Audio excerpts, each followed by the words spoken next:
Yeah, now for Instagram, one so near ya, just say you know, high sense or see everyday prices for everyday people. Now, wouldn't him say, Ban Home Appliances, they are hoping out of 5 years warranty. That's all. Tika hoko to be syntax tank. Ya din so gum, said ya beya brand su come yadreno, not just a sucomo ban yenum biwa. A bobian timintum mufita kama. Franco Trade Enterprise, phones in Wakandia dear, the fear papa, and a Tika ho to Mirka, na Kokojibi. Holy insecticide spray and coil. Not just a Sam you spray and a coil, Ukaboma, Obada na cron croches, Obada na ho, Kuntum Kumpabua, and then Cabuana. Sani Maquena, Mariamu Chidom, Macassi at Bremo. Afe Yanyebre, Nacasiano, Yamungrum.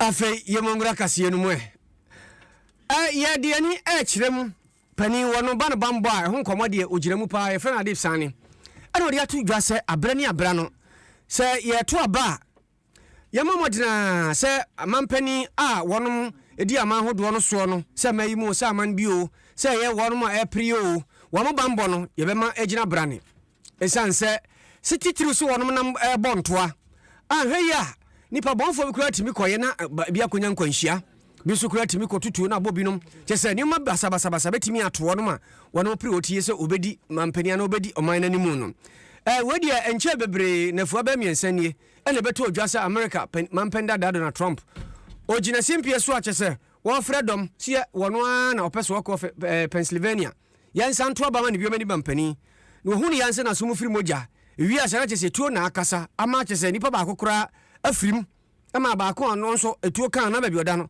ano edene na pani dia to dwase we o se o man yesua bibi bebre firi mu sanse nipa bonfo de wono mo ba bia na wo mo enti emfa se mayi mu no ato America no ebetima ba ha ye nipa bonfo mayi de bi no mo kwa kro no bobi wo kra chese asema hyi no akotwitu na obi a wono kra bia o prim na hye badwafia konwa na akwa kodi na yaw enti afia ba ye to no wo mo ebonto anyina o mbambo no yama yenyirim what the see no hajun and a tray yama bebre the need for us to take the security of your presidential candidate seriously. Unfortunately, for some time now, presidential candidates no more time at the party boys in sim. And I think that is not good enough because someone need a requisite training, any technical know-how to ensure the candidate is safe. And Usha, generally Ghana, we are safe. I mean, we compare here to other countries within the sub-region. Unfortunately, there's no room for complacency, and I see complacency as playing Ghana. Secondly, the rhetoric on TV and radio, the way Omokasano, many will see it as a mere case of partisan politics. Okay. However, if people if such rhetoric falls on their ears, are almost we are taken as a private cause to harm another person. We just shed another papa or shoot too, Pope John Paul. Or maybe some other thing years or see na opeding or per se on your famous. And so many other examples. So yes, uka political language in a very irresponsible manner or the potential of making some other persons act on it. And your lessons will be between us here from Asema SE Honomo. Openi Adib Sane, Bruni Becker's security analyst, and Nene, and as a security expert. Now to say, no, I didn't come out so, or Chile Musa May.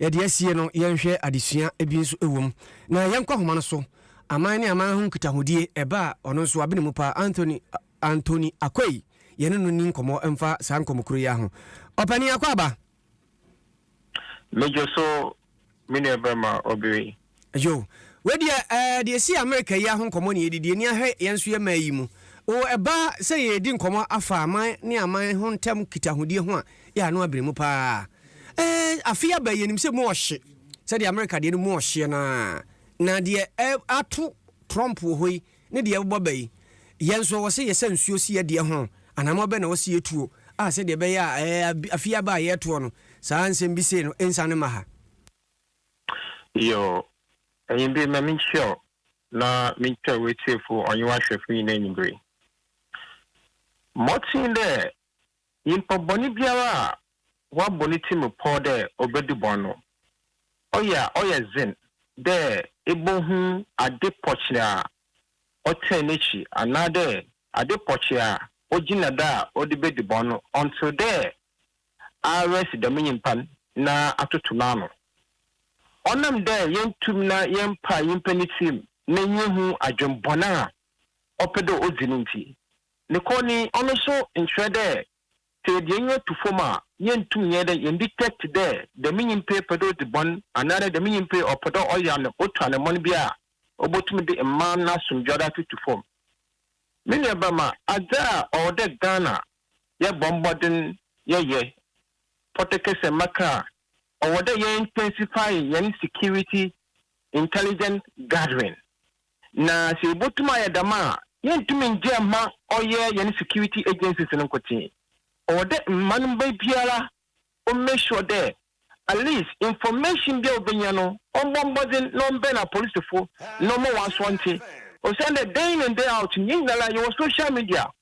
So you can intelligent in your gathering now. You will be very friend open intelligent. Now open intelligent, it be then social media, Facebook, you know your ho, call WhatsApp, you know your WhatsApp group, Twitter, you know your ho. Inti yamambe. Let's say information do what them social media platforms are mabu bodin. Let's say ya da or the mano na sum drainable to forma. In terminal or the ya police for a city. Now a police for what to me then what get those information. Now with the analysis what to my year. Now what come out with the actual intelligence what to my bomber you for Bonnie Biara or what you probably there operate on the money today or you might to know two US no in terminal a police for to my son or today again or what the police for Nankasa so support the meka or what that will intensify one security protocols. A corner what for that, what ball or your bambono, especially rallies, you know, your collection, you bring your political rallies, in other political activities, be today, keep it, in other things, or whatever police force on, no, make sure there, one approach, you know, in terms of protecting the people involved, no, we'll make sure there, obey, identify, or intensify. Again, you will be very fun, high profile personality. Actually, high profile personalities, it being the former president, it being the current president, even Mankasa, you know, media personalities, you are all high profile personalities. I can't, more was sold. Or that police will adopt the right strategy and approach over to that more, but no cover there, mostly US, you know, you won't be a money. The last one, Minabema, you will be there for public awareness in terms of security and then safety. They're able to my church and mouthful. Ma so kabende obi kwa twi etu another firearm de wo program biasa e kwana yabotuma church amafo de say it be the mitra or there kwana ba for do say bokwana e kwana ide ko straight na mom de bo move do that na sababa na yimpo no target to kwana bullet ntumi nyaw so many of them me did this you tum de them church mo ko forma obobo Ghana forma yetume su da me da mo te da mano yo Openi Anthony Akwei anyumre we de mamen fancy na me na wase ne said you was actually Mudia Mayen. Yada sepa, but a pen be any so about one chain or a bonkomo. Medasimilia Burma. Openi Anthony Akwei or your international relations expert in NLT, you know. Young Tosway na young consent from where the international one ye jina ye general Hokakra frame. Na young from young Kenya. When him son and saying Kenya no kwasemni a honry. A bibre ya Kenya a honry meant Mwasaka. Sorry, enam demonstration ya mabunu bi esori gina ye kire mu se etro ahodo bi wo ho aban ne pese wode to won so a enya de obepene ne wo kina so ka ho ka ho bi ma me no kasai ene Kenya mampani na anu ada na so afo attorney general mu nyina wo se obi afa na de ngufo obi ankofie nua na me frɛ mo masan pam san se mabunu ani abre etro ahodo anka me de batutu anuama bi so o me a mayi di afiri so na eno na Adom kase ye se da bi ensem ye bedi ho komoni abusa se so Kenya wa bibrem ha ya Africa ha ya enti ekoba ni se ya wo nsunsuanso no ebi beka yeso wo maya na eno na pani ba ko a eba ebibrem ene amaya hodo so enkita hudi a na adwuma bobe pa yewura Faruk edi ato dwe kire mu se wo Kenya man no a eba no amanyosemu a se bi mpradua so mo ko ani mu sina man Ghana bebrebe ena nya de so de yesisi wo ho no ebenya nsunsuanso bia wo ye man yi so. I won't see how our country be issue ever effect on the other country. Whereas we have different settings. Their political settings as Ghanaians are different from the Kenyan settings. Their opposition and then the government is different from Kenya. Their parliament understanding of our politics and then your parliamentary constitutional system. The two countries are quite different. Kenya, democratically, they are far better than this. In sense, sir, since independence of Kenya, they've registered only 5 presidents. Since independence of Ghana, we have had 13 presidents, including head of state, that is military leaders. So if we are to talk and strike a healthy balance between the two countries related to democracy, we are noisemakers. We are not democratic enough as we think we are. Kenya, William Ruto comes from a very, very, very poor neighborhood, out of which the political elite are Omie Uhuru and Kofono. Omokofano before Sutima complimented Uhuru Kenyatta, Emena winning elections in 2015. William Ruto Nangaza, look at the circumstances, and I'm only Raila Odinga struggler onyaya obelidi party now subsequently no Otimide United Democratic Alliance no edebeje power into obeje power no William Ruto message no odeba campaign mu say you extra make Kenyan people more liberated in terms of economy now rather than onumom na betuma that really sparked the controversy and the protest. Again, let us not forget sir William Ruto sue the Kenyan youth and odi and the demonstration. Ewie wa manaswa ena watu aso kire mu se amonyofo a mu wo man mu se bi mpraduasa keka mafunu keka madakamna se asumdie beba amonyofo eyemoa asumdie ma mu aso eyemoa enti no se bi mpraduasa mu nyina mu momani na ho se de be ya mentimo se bi sei ensore e wo yeman yi mu. Ghana, I'm sorry to say sir, Kenya youth are from Generation Z. They did the coup in terms of demonstration. Let me put it that way. So one good thing say a bit about Ghana and a union government. So now what did they do? They are forming a union government to rule Kenya. What is it made up of? Yeah, the Orange Party, Raila Odinga, and yeah, Kelonzo, the party, and yeah, Uhuru, the party, and yeah, Sawa, Ono William Ruto, no, 4 parties in Milano, but together, and then they are bringing their people with qualified expertise, all put together to put Kenya forward. That is what he has agreed to do. In that case, and on that, Mecca said, it is a step in the right direction. But then let's relate Ghana. Is it possible? Answer is we cannot have it. One, your new youth, your matured adults. Your youth, and your youth. They are matured. Because the youth, even at the university level, no, Obia on the party, senior team, and then MPP for the NND. Obia taking approach with regards to party or supporting them. What do we see with the youth of Ghana? Who vote the old people into power? What have they done? Confused youth, I will call them matured adults. So there's no youth. And it's what you are saying. A big impact with that kind of emulation, they will emulate her. Let me tell you, sir, there can never be a consolidated big demonstration ever would rock any government. You might for an area demonstration, and you back up, Yanya Kono Masha Red, or two tear gas back, Ubiako Yokoda. Cannot have any youth united. And I Ghana as a country say, you're united in a demonstration, said the Kenya, and it is not possible. Na owie ye and Professor Eric Wano and ye National Vice President Edema Technical University Teachers Association of Ghana opanisu na no to asembie en o kirem se se ade o man keka kro no emabuna ni bre en kanete ne de bibia nya na kamabunu no mde o we be ye ebe se de o kirem se mabunu ne kasa o emabunu ne kasa panti amonyofo monkeka mo nkaka akra ye hu se youth no omo ye involve governance first pa na senia nanka obi ko hu obi a omo di oman nanim no omo ba de omo beka bia na de omo ye bia na emfa obi a ho no ensesan ye ba enche bia ebedru ebre bia youth ne so be sorry omo sorry am ye so te so omo be sorry wo kwan a ekwan pa so say omo be hwe mra ewo ho a ye de fa so ede etre abia obi ya ye nin so ho no omo be fa sa kwan no so. When the first time in a long time, say organized labor, the sale of property affected pensioners.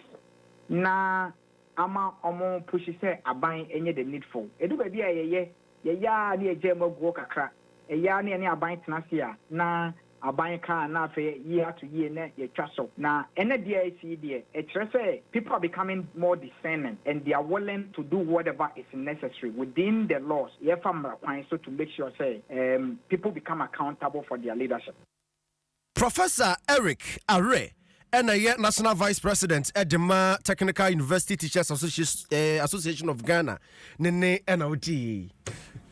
Adom 106.3 FM so anwenu Naket Kasiebo Naket ne de ma wo no ene ene entra Facebook ni YouTube nyina den wadwen kire no na o hwe nyina na wo hye na wo hye na onua nso hwe bi na chese obi anso agere de na yakoyanim enkrato wo fotene de ma CPP ye friend Sylvester Sapon de atodwa se ene central fo nhia mu no ma Dr. Matthew Poku Prempe na po na wotwemienu we de womra na CPP fo se osaje fo no ma na be transio se ne se evergreen na transio se mo empanimfo bi no ma dada fo ni bi na be transio wonu ne Dr. Matthew Poku Prempe ene ensuo nie wonso ensuo nie horonsa ohura wie mabo ntokwa woso se mabo ntokwa nkamom afemu nsi adwa wato preja se omumra mianya debate na osaje fo ne ma waye ene de mampena na dan kwakufa do so aye no obi anka ho asem ni anhwe de ne de boro de so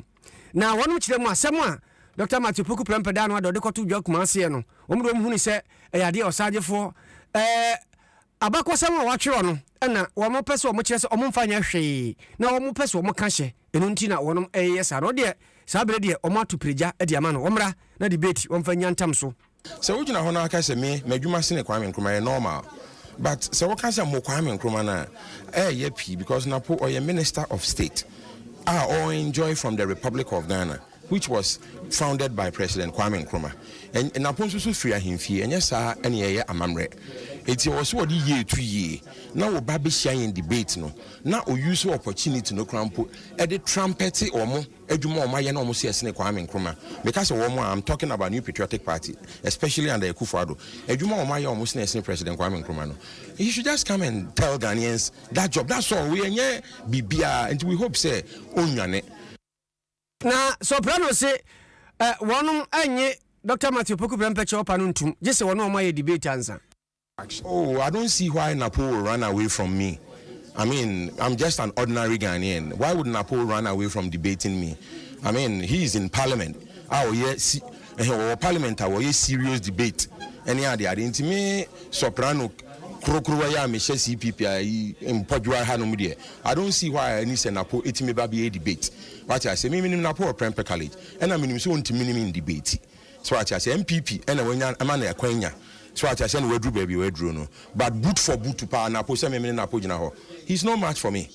Nti we soprano CPP kratoba for trade man no na otise okasa no na ne de na watie no ti eguso aye hwe ebre ko bra kuru ya yebehunu de ebekwa akosie se debate no mbebie mu se ne frankatuni o mbeyi no se nso soprano no yebehunu Ahaya Adom 106.3 Asempa 94.7 Asantemantam yenhyira 104.5 affiliate 100 duonu mamuni amonone wei Naket Kasiebo said ye tie no aneguso ye kenka de na ye toaso akonsemfu from a ane amanyosem no ye da so aginem Minoka say Dr. Matthew Poku Prempe wono na ye running mate edema Dr. Mahamadu Bawumia mampania be de akire ane wono so guso oya self introductions ana broni be frana se onu aguso a wei ne ho kyerɛ kakra na nano ene oduma sesantan no kɔ hɔ ɛna nanoma tenankunya wɔ hɔ ɛyɛ menya krobo nanoma tenankunya ɛyɛ nene sekete mo a otoso mienu nana kasa sakite mo ene anu anu no esa ibu aye nyame na opani na kasa nana kasa no kire mu se wo ba wo man mu a emprempren wo bia nim se Dr.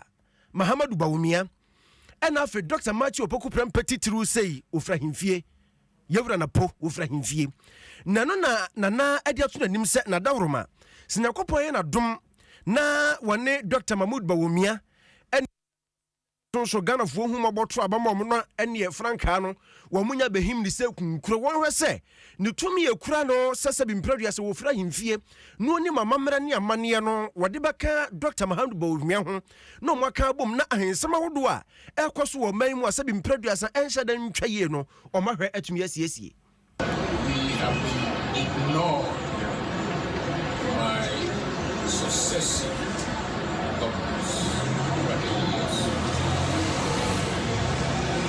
One of the reasons why I am glad about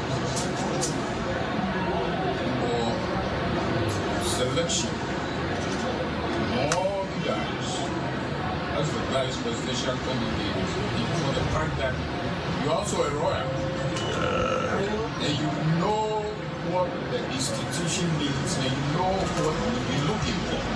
We're not looking for too much. At least recognition.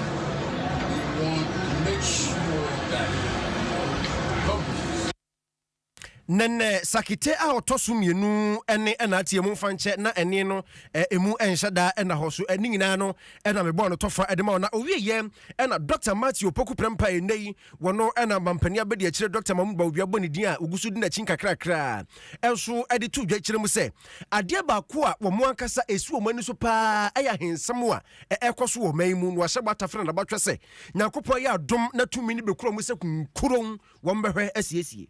We, the people, tell politicians, must understand that for the unity and stability and progress and development of this country, the three arms as we see it, are we the servants, 10 politicians, the chiefs who have been leaders since time immemorial, and the religions that support us. Without a good balance amongst the three, where the politicians must not attempt to be higher than the chiefs, but be co-developers in this country called Ghana. It's very, very, very true that Chrono talks about the stability of the nation. I also have to put on record that even the independence struggle of the nation was born on the back of chiefs and their people. And we have to recognize that. It is very, very true because of my closeness with royalty that it makes me extremely humble and terrified that when I go near the House of Chiefs, I go near the National House of Chiefs, every single chief calls me by my first name as a servant and as a grandson. Shocking. From the north to the south, from the east to the west. The expectations start to make me fear that, yes, I have to deliver. But I do know that not only do they pray for me, I do know that they've brought me up well to be able to live up to my responsibilities, which I would. And Nipa ya tene nkan eye Dr. Matthew Opoku prempe na po ena dodo no a efre no. Bofun kwansine be se aduanan achiripo enan 40.4 kilometers. Chese na free bechem techimentia free akomadan ya santimantamu a ekoho ekobono mantam no mu ndi bunapoye mantamu. Ene ekwan na akwakoye se kotobekuma enye ena Ghana mampani yese obeye. Wade saa kakra no wie kwan no eni ahyankafo adi so ahyirefire saa so okọ ebe ni na wo mu wie no mo se da bia fe de kwan ase atintim tietimi bie pono ma obi abowuram bi ene na Ghana mampani na nadodan kwa kufu ado wachima piesie be ma bo adade na ni kire ho kotwa ahoma mu se afei de ahyen no eni akoba ewo so na mom ade ba ko a ehu hia a wode to wo mu a enam kwan no so ne bambofo kwan no so ani mu ni se sa ehye bi ebefa kwan ne so se so ne oma eba na de yaka chense enhihye nkoduro no pa se beboro so ro memena kode mo mo nye entra ho nye sa de yaka no wo se ne oma no muduro no sa pepepepepepe na wode fa so se de be ya kwan no nipa ahye fa so nyina edania bedu brebi no ntokro bebem ne edi siesie sa na aboa makwan no atimi ache. The Bechem Techimentia Akumadan Road project carries national, regional, and international traffic, thereby fostering economic development as well as regional trade and integration. The road provides an important link between Joaso, the Ashanti regional capital, the Ahafo regional capital, and Techiman, the Blue East regional capital. The road also provides improved access from Bechem to major town roads along the corridor like Techimentia, Sanisu, and Akumadan. This will boost agricultural and economic activity along the corridor. The completion of the Bechem Techimentia Akumadan Road is part of the measure that the government has put in place to improve the condition of the road network in the country. Every region in Ghana has benefited from the massive road program that the government has initiated since 2017, the year in which I took office. It is important to note that through value engineering, Mampani de kasa be wiye na ana ose sesei aban bunkunta brofo kwansi be se mpim du mienu ahanwotwe aduasa 12,830 kilometers ana sabre wawiate nsafiri ho kwansi kwa mu interchange si ensia afen samso akese bridges akese no enso aduasa nsia na abobo ni nyina so ana bi nso ho a wo kire mu a ogusu a wo ye ho adwuma akese afi be kwa wiye no na sa akwan ne sa samso ni nyina wonum awie. Pavement for the reconstruction of the Bechem Techimantia Akumadan Road was changed from double surface dressing to asphaltic concrete at no additional cost to the project and to the nation. A great achievement. I wish to draw the attention of the Ministry of Roads and Highways to the need to enforce axle load restrictions on this beautiful road. In addition, the ministry should ensure that regular routine maintenance on the road is carried out. This is necessary to protect the huge investment that the government has made in the road. That is the amount of 50 million euros spent on the road.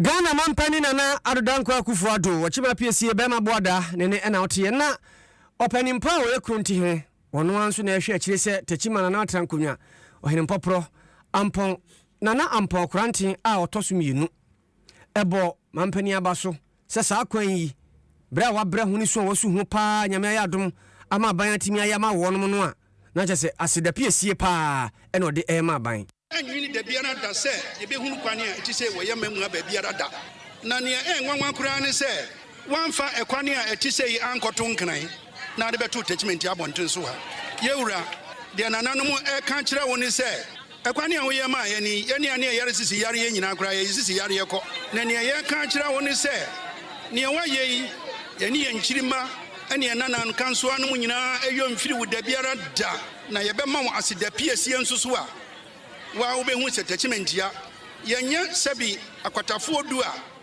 wonum ko Yesu okokwaje ayaresa ba ko pe kokoda na se no ye de man ni nyina beda wase de eman se men kan kire won nane se sa kwane a wayi efri bechem besri kokotwam attachment ya kwa akomada no ekwa no ye de beto ntinka mesre se wadawruma se wo my hospital nso so yenya ambulance ya nke bebo ayen me kan we yenye we nko hospital na wo no se si a wadawruma wayi kwan fefefe se amaye ne de baby a manususumra so atorenche betimi aba se ne be ye ne hospital no ye betimi nya infrastructure si bia na dan bia kan ho na se asembisi a ye da bia na yetuka edi nipa na ko baabi na ye wansase kakraka da ho tim betimi sisi ada ne bi di amaye ne a nka ho so ye beda wase ne aboaba so biem ne edi wo biem atwato eye se bia prosifo wa ha no wo mododo no sa se ne wa wanim no se si a wo bebie kwa ya tom yi de se cars ne bedi akobedie pa se ko ba se bibi ba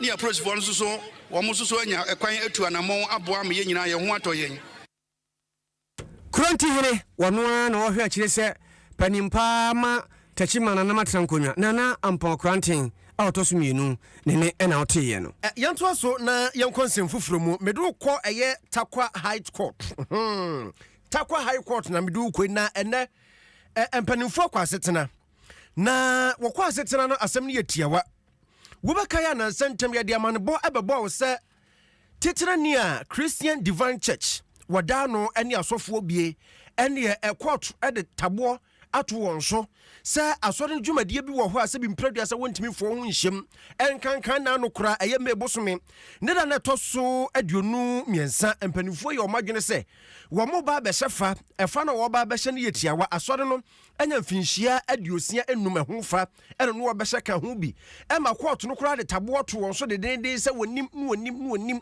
na wɔhyɛ saa fa no paa deɛ a ɛneɛ kɔɔtofoɔ ho nkyɛ wɔn mpanimfoɔ yi edin enie nyame nipa Ebenezer Boahen wɔno ɛna yɛ titirani ɛna ne vice chairman no ɛyɛ Augustine Agyeman acting general secretary ɛyɛ Pastor Samuel Awua nipa miɛnsan ɛne ɔmbɔ yɛ mfi tadu kukura ɛkyekyere asɛm no akɔɔto no kae kora to fa mpomam ɛma motia mframa kora de kɔi ɛnda kɔɔto kɔ asesena kyerɛ mu sɛ ɛne wɔatwe ɔmo contempt ɛsiane sɛ yɛde taboɔ to wɔn so na sɛ bi mpraduasa kɔɔto abɔmmɔden de taboɔ to so a na wafa kwati kwan na deɛ nu kwan so ɔyɛ wakɔyɛ deɛ ɛne contempt akyɛ mo ɛnda kɔɔto ahyɛ sɛ nyakoropɔ yɛ adom a July bosom yɛ wɔm de dɛ tɔ so aduonu ɛnkono mpanimfoɔ miɛnsan ɛnsa mmara na asɛm no wɔn nyinaa ɛmpɛ ne pomasi berɛ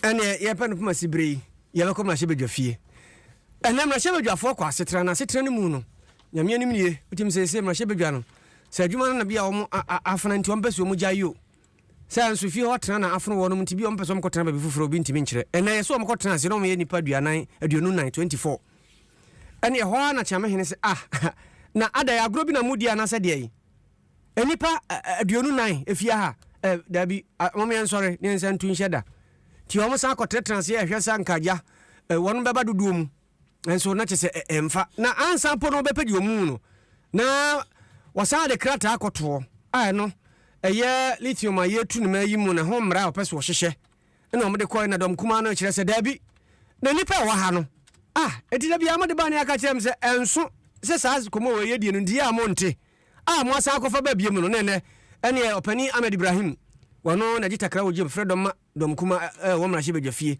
ɛna ɔsi dabi ɔsan sɔre gyina bie mu sɛdeɛ na wotwetwa mu ɔsan sɔre gyina na yɛntie nsɛm a ɔde to dwa fie hɔ ne civil society organizations who embark upon the demonstration who have confidence in us are expecting us to do a very good work. But Mr. Speaker, we are saying that it will not be nice for the lithium and the bauxite agreements, the Speaker, to come through Parliament with lightning speed.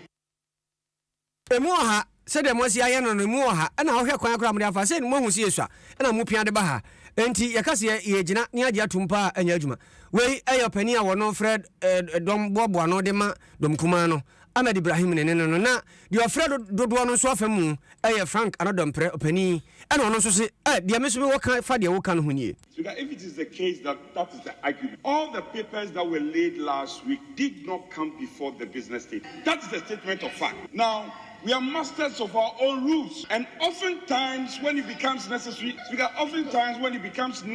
for us to amend, be it business questions, that is why even today, typical example today, questions that we have programmed, it has become necessary that we reprogram the questions, so we are not taking the question. Opani Frank Anadɔmprɛ mmarahyɛ badwa ne de ma nsɛm do agyiri wɔno akora no anso ɛna san ɛfrɛ dɔm wɔ mmarahyɛ badwa fie de ba dɔm dodoɔ ne ɛna woteɛ no na ɔmu obiara atwe ne de atwe tan wie no sɛ wɔsɛ teɛ nti akyeamehene ma ɛteɛ sei ɛna ɔteɛ no ma afei obiara ho tɔɔ no. The critical issue that has been raised is the fact that it never went before the business committee. So when leaders disagree on that, it becomes a challenge. Because as the majority chief whip drew our attention, it means that last week, even though some of the businesses did not come before the business committee, leaders agreed. And therefore, the speaker could not be exercising his power arbitrarily. And we allowed the papers to be laid. Now, you have disagreed today. So, laying the paper is now being challenged. We will have to take, according to the rule stated in Order 64, 1 hour, they say not more than 1 hour suspension of sitting. And then when we return, we'll look at the numbers and advise ourselves. Sitting is accordingly suspended. Osauti,